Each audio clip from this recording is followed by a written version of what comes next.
저희가 그 지난달에 큐티 공동체 묵상하면서 이제 초반부터 2월 초부터 계속 살펴본 게 이제 여호수아였는데 문득 제가 이제 그 본문을 같이 묵상하고 이렇게 이야기를 들어 나가면서 제대로 좀 설명될 필요성을 느꼈습니다. 이 책을 현대인의 매우 솔직한 눈으로 바라보게 되면 상당히 불편하고 또 꽤 당혹스러운 내용들이 이 안에 포함되어 있기 때문이죠.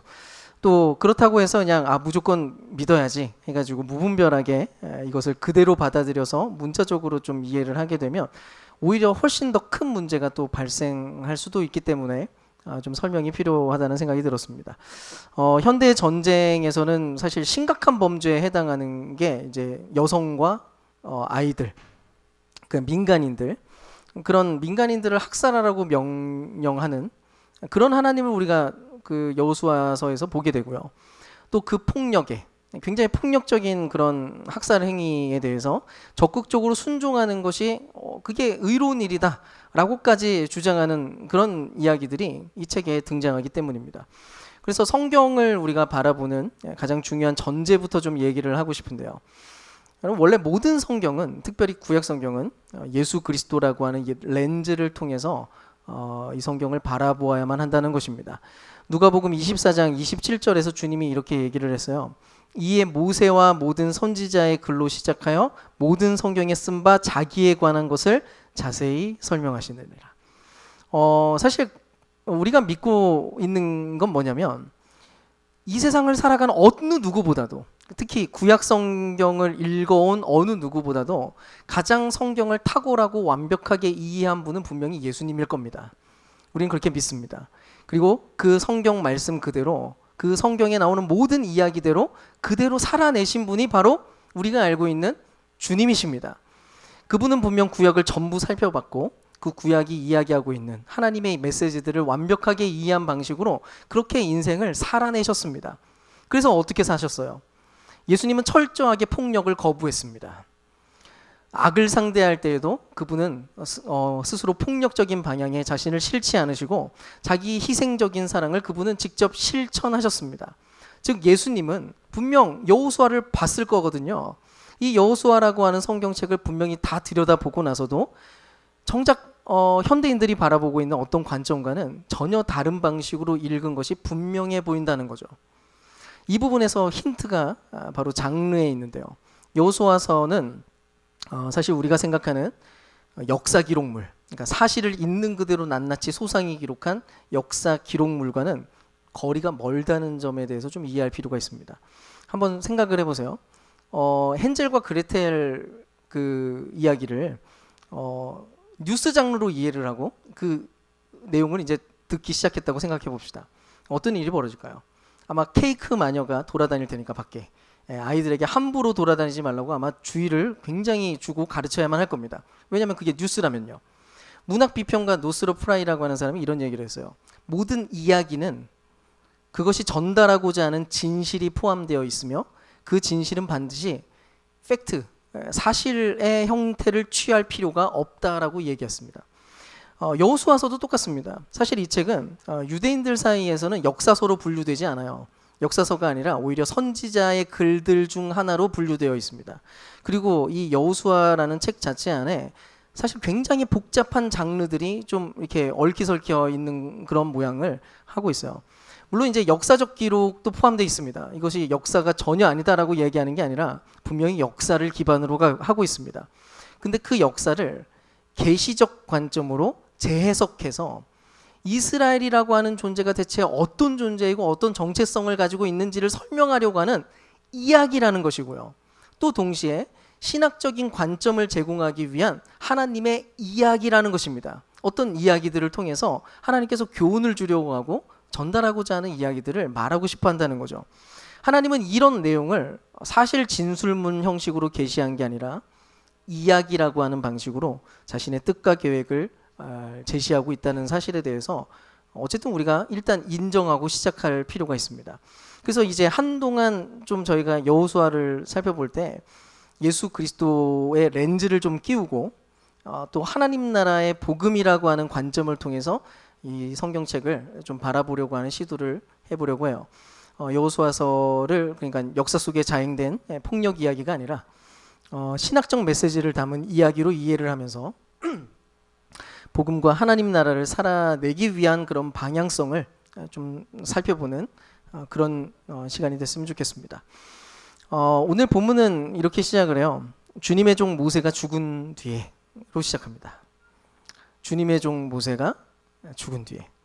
지금 이 이야기가 지금 현재 배경을 묘사하는 강렬한 표상입니다. 모세가 죽고 없어졌다는 게 대체 어떤 의미였을까요? 이 이야기 안에서.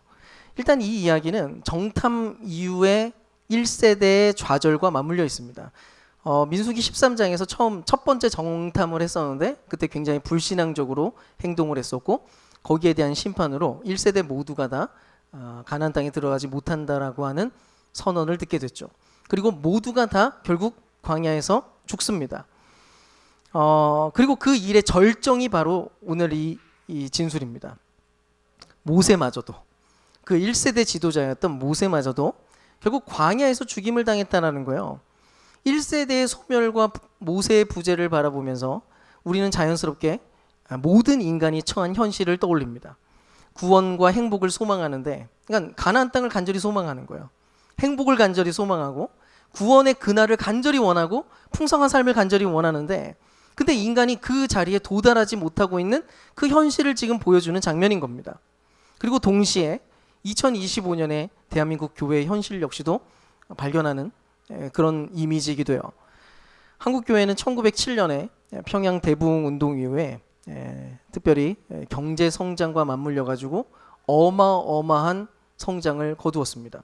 굉장한 부흥이 있었죠. 그리고 그런 부흥과 성공은 세계 교회사에서도 유례를 찾아보기 힘들 정도로 굉장히 컸습니다. 근데 원래 그 사람이 갑자기 크면 뭐 한 1년 만에 막 15cm, 20cm가 크면은 내실이 이제 단단하지 못하고 좀 뭔가 부실하게 자랄 수 있죠. 실제로 그렇게 급성장하게 되면서 그 성장하는 사이에 마땅히 이루어져야 될 어떤 내용들은 좀 제거되거나 아니면은 무시된 채로 이렇게 성장을 하게 됐습니다. 그러다 보니까 부작용이 발생하게 됐죠.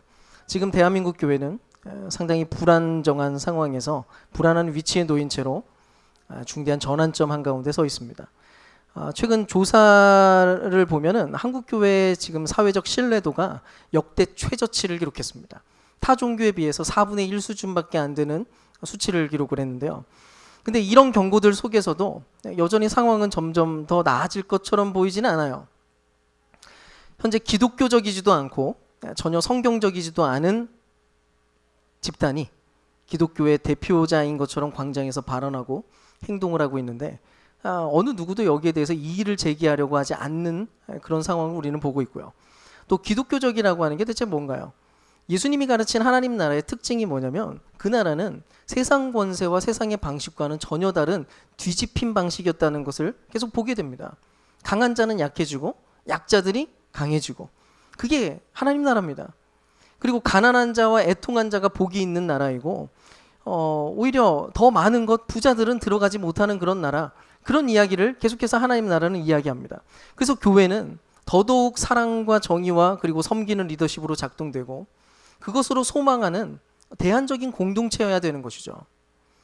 근데 광장에서 지금 목소리를 높이는 기독교는 정치적 폭력을 종용하고 극우와 파시즘에 물들어가는 중입니다. 세상 안에서 양극화를 해소해야 되는 평화의 사도여야 되는 교회가 오히려 한쪽 극단에서 거짓과 속임수를 동원하면서까지 분열을 더 심화시키는 그런 모양새로 교회가 지금 활동하고 있다는 거죠. 그야말로 1세대의 죽음과 그리고 모세의 부재, 그것들이 보여주고 있는 모든 현실이 지금 우리가 보고 있는 사회의 현실이기도 하고 또 모든 인류가 처한 상황이기도 합니다. 지금 이 이야기는 이 어둠과 깨어진 현실 한가운데서 시작합니다. 주님의 종 모세는 없지만 이제는 새로운 지도자를 하나님이 주목시키는데요. 하나님이 2절, 3절에서 여호수아에게 일단 이렇게 이야기를 합니다. 한번 같이 읽어볼까요? 시작. 나의 종 모세가 죽었으니 이제 너는 이스라엘 자손 곧 모든 백성과 함께 일어나 요단강을 건너서 내가 그들에게 주는 땅으로 가거라. 내가 모세에게 말한 대로 너희 발바닥이 닿는 곳은 어디든지 내가 너희에게 주겠다. 하나님은 지금까지 이스라엘이 광야 생활해 왔는데 광야에서 이제 힘들게 지내왔던 이들에게 드디어 땅을 주겠다고 말씀합니다. 그리고 그 미션이 이제 여호수아에게 맡겨지게 된 건데요. 특히 여호수아 내내 그 여호수아라는 책 안에 땅이라고 하는 단어는 무지막지하게 나옵니다. 제가 세어봤는데요. 193회더라고요. 그만큼 땅을 얻는다는 것이 가장 중요한 목표였던 이 이야기입니다. 그러면 대체 땅을 얻는다는 게 대체 무슨 의미가 있는 걸까요? 대체 뭘 말하려고 땅을 주겠다고 얘기하고 이 땅을 얻는다는 게 대체 어떤 의미인가요? 성경은 가나안 땅을 계속 이렇게 묘사합니다. 젖과 꿀이 흐르는 땅. 그리고 이곳이 결국 에덴의 상징으로 가득한 성전이 세워지는 땅이고요. 그리고 이 여호수아 22장 4절을 보면 이 땅을 결국 얻은 뒤에 최종적으로 이렇게 얘기합니다. 이제는 너희 하나님 여호와께서 약속하신 대로 너희 형제들에게 안식을 주셨으니 라고 이야기합니다. 자, 그러니까 이 땅에 들어가고 이 땅을 얻는다는 건 뭐냐면 하나님의 임재로 가득한 성소를 얻는다는 것을 의미합니다.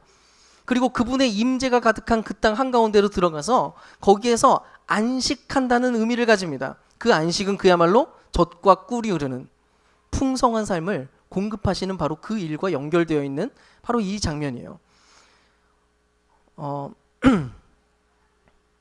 그야말로 이스라엘로 하여금 하나님 나라 안에 살아가는 풍성한 삶을 누리게 하는 거, 그 풍성한 삶을 누리게 만드는 게 곧 여호수아의 미션이었다는 겁니다. 여호수아는 이제 이 일을 하려고 하는 거예요.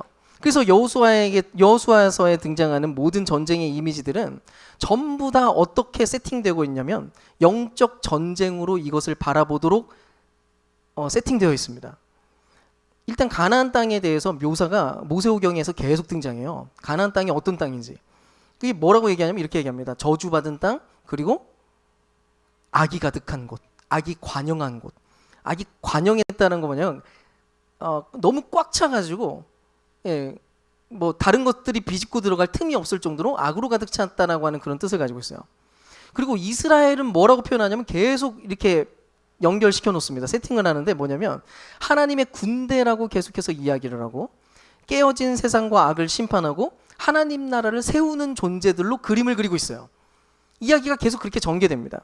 한마디로 지금 우리가 보려고 하는 이 여호수아 전쟁 이야기는 마치 하나님의 나라와 악으로 가득한 악의 나라가 지금 충돌하고 있는 그 구도이고, 마침내 하나님의 나라가 모든 악을 정복하는 방식에 대해서 그게 과연 무엇인지를 설명하는 이미지를 보여주는 그런 장면들이라는 것입니다. 그래서 이 모든 이야기 안에서 결국 이스라엘은 대체 그 정체성이 무엇이고 그분이 약속하신 풍성한 삶을 누린다는 것은 대체 어떤 방식으로 이루어질 것인가에 대해서 그 모든 내용을 신학적으로 가르쳐 주려고 한다는 것이죠. 그리고 이 이야기는 갑자기 생뚱맞게 시작하는 얘기가 아닙니다. 앞선 출애굽기부터 신명기까지 이야기가 전개되어 왔는데 그 얘기를 요약하면 이렇습니다. 하나님께서는 이스라엘, 그 피라미드 체제에서 최하층에 해당하는 노예로 살아가고 있었던 이스라엘 민족을 끄집어내 주십니다. 피라미드에서 구출해내시죠. 그때 보여줬던 10가지 재앙은 다른 게 아닙니다. 피라미드 체제의 정당성을 강화하고 견고하게 그 피라미드 체제를 수호하고 있었던 신들이 사실은 거짓이다. 그 신들은 아무 힘이 없고 이 체제는 잘못되었다라고 하는 것을 폭로하는 그런 이야기들이 바로 10가지 재앙들이었어요. 원래 그 이야기가 말하려고 하는 건 이거예요. 원래 세상은 피라미드 체제가 아니야. 하나님이 그 얘기를 하려고 하는 것입니다. 모두가 다 그것을 당연하게 여기며 살아가고 있는 세상 한가운데에서 그 신들이 가짜라고. 세상 원래 피라미드스러운 게 원래 세상이 아니라는 것을 얘기하는 겁니다. 왕은 귀하고 노예는 천한 거 그거 아니야. 저 아무것도 아닌 인간들이라고 생각하는 사람들은 마음껏 죽이고 폭력을 가하고 학대해도 되는 거 그거 아니야. 그런 인간이 있는 거 아니야. 그래서 사랑과 정의가 없는 착취와 폭력의 모든 구조들을 하나님께서 깨뜨리시고 마침내 이스라엘이라고 하는 새로운 나라를 세워서 사랑과 정의의 나라를 일으키겠다는 꿈을 주셨던 거예요. 노예들에게. 그게 바로 율법이었습니다. 그 안에는 하나님을 임재를 누리는 방식이 기록되어 있었고요. 피라미드와는 전혀 다른 서로를 돌아보는 공동체적인 사회의 비전들이 그 안에 들어 있었어요. 그리고 마침내 드디어 가나안 땅 앞에 왔습니다. 이 비전을 드디어 성취하라고. 너희에게 준 이 비전을 이 땅에 들어가서 마음껏 펼쳐내고 그 나라가 되라고. 그렇게 왔던 거예요. 그래서 무슨 일이 벌어지냐면 악으로 충만한 세상, 악으로 가득한 세상 나라를 이제는 와서 심판하고 오직 하나님의 임재로 충만한 하나님의 나라를 세우는 그 이야기에 너희는 이제 참여하라 라고 하는 그런 내용이었던 것입니다. 그게 바로 여호수아에게 맡겨진 사명이었던 거죠. 그러면 이 비전과 이 사명을 대체 어떻게 이룰 수 있을까요? 어떻게 깨어진 세상 나라, 악의 나라와 싸워서 승리를 할 수 있을 것이며 하나님의 임재를 그래서 마음껏 누리고 하나님의 임재 땅에서 풍성한 삶을 누리면서 안식하며 살 수 있게 되겠느냐는 것입니다. 일단 이야기 속으로 다시 한번 들어가 봅시다. 여호수아에게 맡겨진 어쨌든 미션은 뭐냐면 이 이야기 안에서 결국 전쟁하는 거잖아요. 가서 싸워서 전쟁을 해야 돼요. 그래서 여기에서 볼 때는 당장 그가 해야 되는 일은 뭐냐면 칼과 창을 들고 방패를 들고 전략과 전술을 세워서 작전을 세워가지고 이제는 나가서 싸우는 게 분명합니다. 그러니까 무기도 최대한 최첨단으로 이제 준비를 해보고 최신식 전략과 전술을 만들고 훈련하는 것에 몰두를 해야죠. 그래야 이기니까요. 그래서 사실은 우리도 그런 방식으로 행동합니다. 우리의 구원을 위해서, 우리의 평화를 위해서, 우리의 행복을 위해서, 우리의 풍성한 삶을 위해서 우리도 애를 씁니다. 당장 내가 할 일들을 찾기 시작하죠. doing 목록에 집중하는 거예요. 한 가지 예를 들어볼까요? 어쨌든 요즘은 예전과 다르게 하나님 나라라고 하는 단어가 점점 많이 사용되고 있는 중입니다. 곳곳에서 이제 하나님 나라의 이야기가 그래도 들려오고 있어요. 그래서 하나님 나라가 품고 있는 비전과 가치를 바라보면서 다양한 운동이 일어납니다. 너무 다행스러운 일이긴 해요. 그래서 생태를 생각하는 녹색교회 운동도 일어나고 작은 교회 운동이라든지 하여간 이 세상에 조금이라도 유익한 교회가 되고자 하는 움직임들이 시작됩니다. 저는 그동안 너무나 개인주의적인 구원의 관점에서 이기적인 신앙을 고수하고 있었던 그런 내용을 극복하고 새로운 방향을 향해서 이 세상을 향해서 뭔가 발을 내딛고 있다는 것만으로도 어쨌든 환영할 만한 일이라고 생각을 해요. 근데 문제는 다른 데 있지 않습니다. 이런 너무나 좋은 비전과 너무나 좋은 가치를 어떻게 이루어갈 거냐. 대체 그러면 그것을 어떻게 이루어내고 어떻게 우리가 참여할 거냐에 대한 그 방법론에 대한 문제인데요. 이 부분에서 굉장히 많은 혼동이 일어나는 것 같아요. 어차피 전쟁을 시작할 거니까 자 이제부터 그러면 칼 갈아야지. 그러면 전략과 전술을 짜야지 이러고 있는 것 같거든요. 그래서 어떻게든 열심히 뭔가를 doing 목록을 계속 작성합니다. 뭔가 해요. doing 합니다. 당장 떨어진 미션들에 집중을 하는 거죠.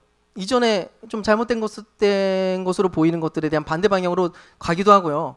잘못된 것을 좀 고치고 싶어서 왜곡된 권위 대신에 민주적인 것을 추구하기도 하고 열심히 캠페인을 벌이기도 하고 온갖 다양한 프로그램을 만들어가지고 선한 일들에 막 참여하기도 합니다. 멋진 일이죠. 필요한 일입니다. 근데 갑자기 그러다가 문제가 생겨요. 갑자기 지치기 시작합니다. 처음에는 막 오 하면서 처음 시작하니까 좋았어요. 점점 지칩니다.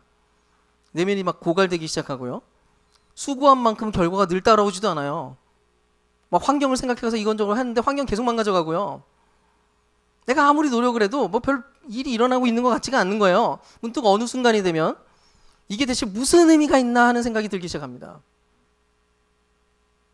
소망이 있나? 의미가 있나? 리더가 앞에서 막 열심히 외쳐요. 리더는 막 이렇게 해야 됩니다. 저렇게 합니다. 캠페인을 막 벌여요. 근데 누구도 지속할 힘이 없다는 것을 점점 느끼기 시작합니다. 그 순간이 찾아오는 거예요. 서로 무거운 짐을 끌고 가는데 자신의 모자람을 자책하는 신앙생활을 하면서 계속 걸어가기 시작합니다. 신앙생활은 늘 죄책감과 절망을 안고 가는 어떤 양상이 되는 일이 벌어지는 거예요. 왜 그런 일이 벌어질까요? 여러분, 우리 인간은 예수님 다시 오시는 그날까지 인간은 계속해서 자기중심성 안에 놓여 있습니다. 우리는 이것을 고칠 수가 없어요. 억지로 이를 악물고 잠깐 모양을 낼 수는 있습니다. 근데 얼마 지나지 않아서 본성의 열매가 곧 나타나기 시작하는 거예요. 내 힘으로 하다가는. 하나님도 당연히 그 사실을 알았습니다. 그래서 이 전쟁은 그런 식으로 흘러가는 전쟁이 아니었어요. 여호수아에게 놀라운 말씀을 하시는데 우리 7절을 한번 읽어보겠습니다. 시작. 오직 너는 크게 용기를 내어 나의 종 모세가 너에게 지시한 모든 율법을 다 지키고 오른쪽으로나 왼쪽으로 치우치지 않도록 하여라. 그러면 내가 어디를 가든지 성공할 것이다. 아멘. 자, 이제부터 이 얘기를 이제 끝까지 잘 들으셔야 됩니다. 이게 대체 무슨 얘기인지. 뭐라고 얘기해요? 너는 크게 용기를 내어서, 야, 강하고 담대해서 잘 싸워. 무서워하지 말고 이겨내. 대적들이 강해도 쫄지 마. 이 얘기하는 게 아니에요. 그게 아니라 크게 용기를 내서 강하고 담대한 마음으로 율법을 잘 지켜라, 이렇게 얘기합니다. 전략, 전술, 무기보다 율법을 지키는 게 그게 성공의 길이라고 얘기를 하고 있어요. 그게 풍성한 삶을 살아가는 길이고 안식의 길이래요. 근데 이게 대체 무슨 소리일까요? 진짜로 이게 맞는 말일까요? 정말로 그렇게 하면 대적을 이길 수 있고 정말로 풍성한 삶을 살아갈 수 있고 안식을 정말 얻고 그 땅을 누릴 수 있느냐는 것입니다. 자, 해석이 필요한데요. 율법을 지킨다는 의미에 대해서 좀 이해를 할 필요가 있습니다. 우리가 그 한글로 이제 번역을 하면 이게 원래 단어가 토라예요. 토라라고 하는 단어를 우리는 율법이라고 번역을 하니까 딱 듣자마자 바로 법 떠올라요. 법이. 야, 이거 법이구나. 우리 법 들여다 보는 것도 싫잖아요. 쳐다보면 이거 무슨 의미인지도 잘 모르겠고. 근데 율법이라고 하니까 이게 그냥 어떤 규칙 목록으로 좀 이해가 되기 시작합니다. 규칙집 같은 생각이 드는 거죠. 근데 사실 토라가 뭐냐면은 창세기부터 신명기까지 이어져 있는 이야기입니다. 그 중에 뭐 여러 가지 규칙처럼 보이는 진술들은 중간에 일부가 존재해요. 그게 아니라 토라는 창세기부터 신명기까지 있는 모든 이야기들이에요. 아까 잠깐 설명을 했지만 그야말로 이 이야기는 하나님 나라에서 살아가기에 합당한, 그러니까 하나님 나라에 살아가는 인간은 대체 어떻게 살아가야 되는가를 보여주는 그런 지혜를 보여주는 내용이었습니다. 이 이야기 안에 지혜가 담겨 있어요. 그 이야기 안에 하나님 나라 백성의 정체성이 담겨 있고요. 이거를 한 문장으로 딱 요약하잖아요. 예수님이 요약해 줬어요. 율법을 한마디로 요약하니까 이거래요. 하나님을 사랑하고 이웃을 사랑하라. 그 이야기를 지혜를 담아서 써놓은 거예요. 어떻게 하는 게 하나님을 사랑하는 거고 어떻게 하는 것이 이웃을 진짜로 사랑하는 것인지에 대한 본질적 지혜를 알려주기 위한 이야기들이 거기 써 있었습니다. 그래서 고대인들의 세계관으로 볼 때에는 놀라울 정도로 파격적인 사랑의 행동들이 기록되어 있었어요. 현대인들이 볼 때는 좀 생뚱맞아도 고대인들이 보기에는 와, 이렇게 한다고? 이런 생각이 드는, 이런 마음이 드는 사랑의 행동들이 막 기록되어 있습니다. 그렇다고 해서 그게 문자 그대로 지키라고 하는 법률이 아니었어요. 이런 내용에 담겨있는 지혜에 따라서, 이 이야기 안에 담겨있는 그 본질적 지혜에 따라서 하나님의 백성답게 너희는 살아가라. 오직 한 가지, 하나님을 사랑하고 이웃을 사랑해라. 가난한 사람들과 다르게 살아가라. 피라미드 체제에 똑같이 부역하면서 살아가지 마라. 너희는 그런 사람들이 아니다. 하나님 만든 세상은 그런 세상이 아니다. 그런 생각에 얽매이지 말고 새로운 지혜를 배워라. 여러분, 여호수아에게 내려진 명령은 다른 게 아니었어요. 율법의 규칙을 하나하나 다 지키는 게 목표가 아니었고요. 지금부터 이 전쟁을 수행하는 동안 너는 뜨겁게 하나님을 사랑해라. 내 이웃을 내 몸과 같이 사랑하는데 너 절대로 물러서지 마라. 아무리 힘든 일이 있어도, 아무리 어려운 일이 있어도 하나님을 사랑하는 것에 지치지 말고, 아무리 어려운 순간이 와도 너의 이웃을 내 몸과 같이 사랑하는 일을 너는 끝까지 해내라. 거기에 대해서 너는 강하고 담대해져라. 여러분, 그래서 가장 중요한 문제는 뭐냐면 전쟁 스킬이 아니었다는 거예요. 무기가 아니었어요. 하나였어요. 하나님 백성다워지는 거. 하나님이 원했던 하나님의 백성다운 정체성을 지켜내는 거. 그게 곧 하나님을 사랑하고 이웃을 내 몸과 같이 사랑하는 그 일. 그 지혜에 천착해서 매여 있기만 한다면 이 미션은 무조건 이루어진다라고 하는 그런 선언이었던 것입니다. 여러분, 이 이야기는 지금과도 연결됩니다. 여러분, 하나님 나라를 이루어내고 우리가 하나님의 나라를 얻어내고 그 나라 안에서 풍성한 삶을 누리는 것 역시도 똑같다고요. 우리가 얼마나 탁월한 도덕적인 능력을 가지고 있는가. 우리가 얼마나 사역적으로 하나님 나라에 대한 굉장히 깊은 이해를 가지고 엄청난 사역적인 은사들을 가지고 해낼 수 있느냐, 그게 중요한 문제가 아니라는 거예요. 핵심이 아니라는 것입니다. 물론 이게 필요 없다는 얘기가 아니에요. 필요하죠. 결국은 필요해집니다. 유용하죠. 결국은 여호수아도 싸워야 했으니까요. 근데 적어도 이것이 이길 거냐 말 거냐, 이것을 진짜로 이루어낼 거냐 말 거냐의 문제에 있어서 그게 핵심적 본질은 아니었다는 것입니다. 그럼 이제 좀 더 생각해 볼게요. 그렇다면 대체 왜 이 미션, 하나님 나라를 얻고 누리고 이 약속의 땅을 누리는 일이 있어서 토라를 준수하는 것, 하나님을 사랑하고 이웃을 사랑하는 것을 하나님은 핵심이라고 강조했던 걸까요? 대체 왜 이런 식으로 돌아갈까요? 여기에는 중요한 이유가 숨겨져 있었는데요. 처음부터 이 가나안 땅은 인간이 얻어내는 땅이 아니라 선물로 그분이 주시는 땅으로 계속해서 얘기가 되어 왔기 때문입니다. 2절 하반절을 보시면 이렇게 써 있어요. 내가 그들에게 주는 땅으로 가거라. 자, 보세요. 주어가 누구예요? 내가. 하나님입니다. 그리고 그분이 준다고 얘기합니다. 하나님이 주시는 땅이에요. 한두 군데에서 나온 얘기가 아닙니다. 이것만 봤지만 계속 나옵니다. 모세오경 그 토라에도 계속 등장합니다. 내가 너에게 줄 거야 라고 얘기합니다. 너는 얻어내라가 아니라 내가 줄 거야, 가서 그냥 하면 돼 라고 얘기하는 거예요. 어차피 이 땅은 인간의 노력으로 얻을 수 없는 땅입니다. 하나님께서 주셔야만 받을 수 있는 선물입니다. 바로 이것이 복음이 가지고 있는 가장 중요한 핵심 중에 하나예요. 여러분, 착각하면 안 되는데요. 여러분, 우리가 하나님 나라를 이루는 주체가 아니라고요. 여러분, 우리가 하나님 나라의 풍성한 삶을 마침내 얻어내는 주체가 아니라는 것입니다. 우리가 정의롭게 살고 내가 멋지게 살고 멋진 사역들을 이루어내면 하나님 나라가 이루어진다고요? 내가 훨씬 더 도덕적인 인간이 되면 내가 풍성한 삶을 누릴 수 있다고요? 여러분, 절대로 착각하면 안 됩니다. 하나님 나라는 그분 자신이 우리에게 선물로 주시는 나라예요. 우리의 어떠함 때문이 아니라, 우리의 능력 때문이 아니라 오직 그분의 약속 때문에 그분으로부터 주어지는 실체라는 것입니다. 그래서 사실은 우리가 하나님 나라의 비전과 풍성한 삶이 과연 이루어질 것인가 말 것인가, 내 인생에 과연 그런 일이 일어날까요? 여러분 묻지 마세요. 너무 당연한 질문이거든요.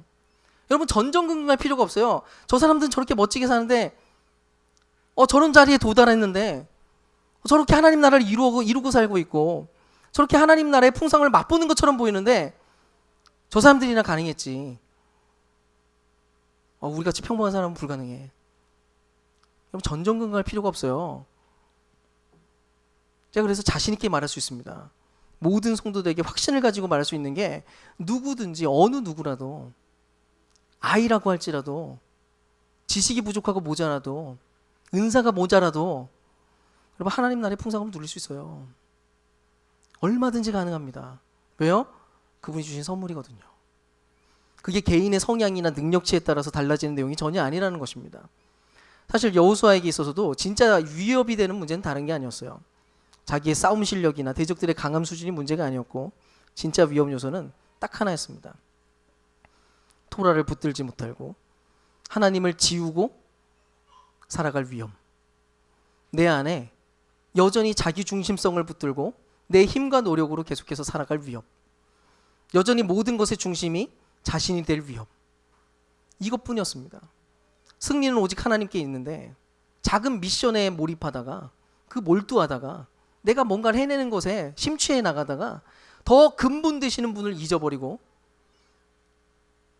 더 근본 되시는 분을 바라보는 일에 실패하게 되고 그분을 상실하게 되는 위험. 그게 문제를 일으킬 수 있다는 거였죠. 그래서 이 문제 앞에서 담대하고 강해지라고 그렇게 경고를 했었던 것입니다. 가나안과 싸우다가 너 가나안처럼 되지 말라고, 악이랑 싸우다가 악과 비슷해지지 말라고, 담대하라고. 근데 여러분, 아마 이 얘기를 이제 쭉 듣다 보면 문득 또 이런 생각이 들 거예요. 저도 강하고 담대하고 싶어요. 저도 그 일에 강하고 싶습니다. 그리스도인다운 정체성을 지켜내는 거, 하나님의 백성답게 내가 정체성을 지켜내서 그 자리에 있는 거, 저도 그렇게 하고 싶습니다. 하나님을 사랑하고 싶고요, 이웃을 내 몸과 같이 나도 사랑하고 싶습니다. 근데 잘 안 됩니다. 이 부분에서 저희는 계속 실패하고 있습니다. 저도 주님을 중심에 두고 싶어요. 잘 안 돼요. 여러분, 이게 정직한 반응이겠죠. 우리의 정직한 반응. 생각해보면 지금 우리도 용기가 없고 힘도 없는 이스라엘과 비슷한 상황입니다. 율법을 지키는 담대함이 있어서, 토라를 지켜내는 담대함이 있어서 우리도 똑같이 지금 잘 안 돼요. 근데 이런 여러분들에게 대고 지금 이 설교를 하면서 강호 우리 담대해집시다, 토라를 지키는 일에 우리가 담대해집시다, 못합니다. 의미가 없어요. 그런데 바로 이 지점에서 현 시대를 살아가는 우리에게는 어마어마한 희망이 주어졌습니다. 당시 미완성에 불과했던 여호수아서의 이야기는 그때는 미완성이었어요. 단지 이야기에 불과했죠. 근데 이 이야기가 완성되었기 때문입니다. 히브리서 4장 8절을 보면 이런 얘기가 나와요. 우리 한번 읽어볼까요? 시작. 여호수아가 그들에게 안식을 주었더라면 하나님께서는 그 뒤에 다른 날이 있으리라는 것을 말씀하시지 않았을 것입니다. 성경에는 여호수아서에 보면 그들이 안식했다라고 써 있긴 해요. 근데 히브리서 기자는 분명히 이야기합니다. 그때 진짜 안식을 만약 얻었다면 또 다른 안식을 우리가 기다릴 필요가 없었을 거야. 즉 여호수아가 주었던 그 안식은 완전하지 못했다는 것이고요. 그래서 더 완전하고 더 온전한 안식이 필요했다는 것입니다. 근데 마침내 완전한 안식이 오게 되었다는 것이죠. 헬라어로 히브리서를 보면 여호수아라는 단어와 예수라는 단어는 완전히 똑같은 단어입니다. 예수스라고 하는 헬라어 단어가 스펠링이 완전히 똑같아요. 히브리서 3장 4장에서 보여주는 이야기가 뭐냐면 결국 이거예요. 결국 예수님이 진정한 여호수아로 오셨다는 것입니다. 그런데 여호수아와는 비교할 수 없이 예수님이 율법에 대한 완벽한 담대함을 가지고 그분은 좌로나 우로나 치우치지 않으시고 날마다 율법을 주야로 묵상하시더니 결국 하나님을 온전히 사랑할 뿐만 아니라 온 세상을 더 사랑하셔서 심지어 내 몸과 같이가 아니라 자신의 몸보다 더 사랑하셔서 그 사랑의 절정이었던 그 십자가로 완전한 순종을 이루어내셨다는 것입니다. 그리고 무슨 일이 일어났습니까? 그분은 단지 토라에 순종하고 죽었을 뿐인데 하나님은 그를 일으키셨습니다. 그분이 로마를 정복했습니까? 그분이 하나님 나라 센터를 세웠습니까? 그분이 어마어마한 엘리트 집단들을 제자로 삼았습니까? 그거 아니었습니다. 그분은 죽었습니다. 망했다고 생각했죠. 근데 딱 하나 성공했습니다. 토라를 지켜내는 신실함, 그 율법의 담대함. 근데 하나님이 그를 일으키십니다. 마침내 하나님이 그를 일으키셔서 마침내 자기 백성들을 새로운 그 땅으로 인도해내셨다는 거예요. 마침내 그 하나님 나라를 이 땅 가운데 오게 만드시고 그 하나님 나라 안에서 안식을 누리게 만드셨다는 것입니다. 하나님 나라가 이미 임했고 이제 그 나라의 풍성함을 우리 모든 인류가, 모든 하나님의 백성들이 그 안에 들어가서 누릴 수 있게 되었다는 거예요. 그래서 우리는 여호수아서의 이 이야기를 바라보면서 이미 성취된 예수님의 이야기 안에 이제는 우리는 살아가게 됩니다. 이제는 새로운 국면이 열렸습니다. 즉 현 시점에서 토라에 대한 담대함을 다시 적용하겠습니다. 아까 이웃을 사랑하고 하나님을 사랑하고 이웃을 사랑하라고 했었잖아요. 이것을 다시 압축하면 이렇게 얘기할 수 있습니다. 여러분, 오직 예수 그리스도를 사랑하시고 그분을 알아가십시오. 분명히 말할 수 있습니다. 이게 전부입니다. 여러분의 신앙생활은 다른 것 아무것도 없습니다. 다른 것에 다 넘어지고 실패하셔도 괜찮습니다. 봉사 잘 못하셔도 괜찮습니다. 그 일들에 실패하고 넘어져도 괜찮습니다. 딱 하나만 잘하십시오. 예수님을 사랑하십시오. 그분 앞에 나아가시고 그분을 날마다 알아가는 일에 여러분 물러서지 마십시오. 그 일에 대해서 결코 물러서지 말고 담대해지십시오. 우리가 하나님 나라를 얻고 누리고 성취하는 모든 일이 여러분 여기에 달려 있어요. 우리는 여전히 미숙합니다. 당시의 여호수아처럼, 당시의 이스라엘 백성처럼 우린 여전히 미숙하고 넘어지고 또 넘어지고 실수하며 살아갈 가능성이 매우 높아요. 그럼에도 불구하고 내 노력으로 하나님 나라가 임하는 것이 아니고 내 힘으로 하나님 나라에 내가 들어가는 것도 아니고 내 힘으로 그 나라를 누리게 되는 것이 아니고 그저 예수께서 이미 가져오신 그 나라 안에서 나는 다만 머물기로 결정하는 겁니다. 그분이 여호수아십니다. 내가 여호수아로 대입할 필요가 없습니다. 그분이 우리의 여호수아가 되셔서 우리를 그 땅으로 인도하셨습니다. 그걸 나는 결정할 뿐입니다. 주님, 나는 그 안에 살겠습니다. 그래서 새로운 토라로 우리에게 주어진 성령을 따라 걸어가는 그 삶을 우리는 다만 걸어가는 거예요. 그걸로 충분합니다. 바로 그럴 때 우리가 그 성령을 따라가기 시작할 때 우리의 행동은 물론 우리의 것이겠지만 그걸 해낼 힘은 전혀 다른 곳에서부터 온다는 사실을 점점 더 깨닫게 될 것입니다. 사랑하는 여러분, 우리가 하나님 나라를 소망한다면, 그 나라의 풍성함을 누리며 살기를 원한다면 여러분, 우리가 해야 될 건 다른 것이 아닙니다. 오직 예수 안에 살아가는 삶을 배우시고 생명의 밥으로 오신 주님을 날마다 맛보시고 그분의 무한한 사랑과 은혜를 힘입으십시오. 다른 것을 하다가 그것이 실패하시면 안 됩니다. 좋은 책들을 많이 읽으면서 똑똑해지시다가 예수님을 못 알아보시면 안 됩니다. 열심히 봉사하며 사회에서 열심히 아름다운 일들을 수행하시다가 주님을 뒤로 던지시면 안 됩니다. 뭘 하든지 간에 그분을 바라보십시오. 그분의 무한한 은혜를 계속해서 힘입으십시오. 그것이 최선의 방식이자 그것이 곧 신앙생활이라는 사실을 여러분 기억하십시오. 오늘 우리가 하나님 나라의 복음의 관점에서 우리 여호수아 1장 이야기를 살펴봤습니다. 하나님 나라가 우리의 노력이 아니라 선물로 주어진다는 사실을 우리가 이야기했고, 또 진정한 여호수아로 오신 예수 안에서 그 복음 안에서 그분을 사랑하고 알아가는 삶을 추구할 때 우리가 안식을 누리게 된다고 얘기했습니다. 이미 말한 대로 지금 현재 한국 교회는 중대한 전환점에 서 있습니다. 세상은 양극화되어 있고 교회 안에서도 진리가 나뉘는 것처럼 느껴지는 그런 현실들을 목격하고 있습니다.